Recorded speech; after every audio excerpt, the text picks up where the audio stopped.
Барлықтарыңызға сәлем. Бүгін сіздермен өте оңай әрі тез дайын болатын салаттың рецептімен бөлісетін боламын. Видеоны соңына дейін қараңыздар. Алдымен сәбізімізді жақсылап жуып, тазалап, осылай видеодағыдай үккіштен өткізіп аламыз.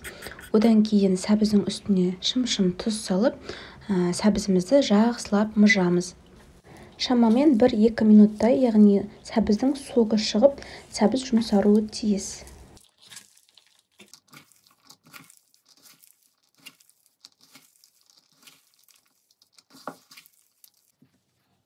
Одан кейін бір тісше сарымсақ, яғни бір зубчик чеснокты осылай майдалап, турап, немесе үккіштен өткізіп қоссаңыздар да болады.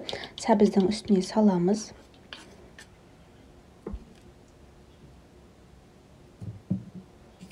Одан соң қиярымызды бөліктерге бөліп алып, ұзынша қылып кесеміз.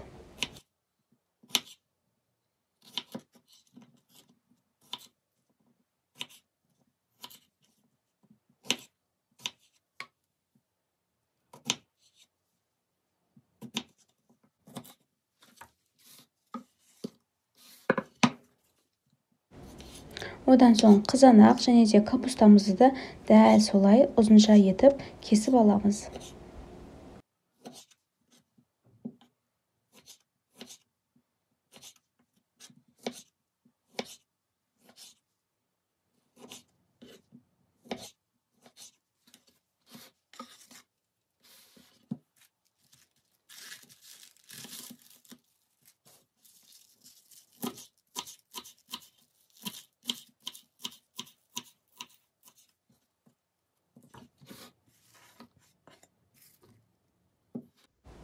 Қалауларыңызша ас көп қосуларыңызға болады, немесе ұнатпасаңыздар қоспай қойсаңыздар да бола береді.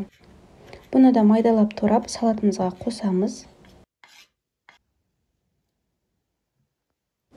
Енді 2 ас қасықтай зәйтүн майы, одан кейін 1 шай қасық соевый соус қосамыз, және де дәміне қарай кез келген дәмдеуіштер қоса берсеңіздер болады. Мен тек қызыл бұрыш және де қара бұрышты пайдаландым. Барлығын жақсылап араластырып, дастарханға ұсына берсеңіздер болады. Астарыңыз дәмді болсын. Егер сіздерге видео ұнаған болса, лайк басып, комментарий қалдырып, каналға жазылуды ұмытпаңыздар.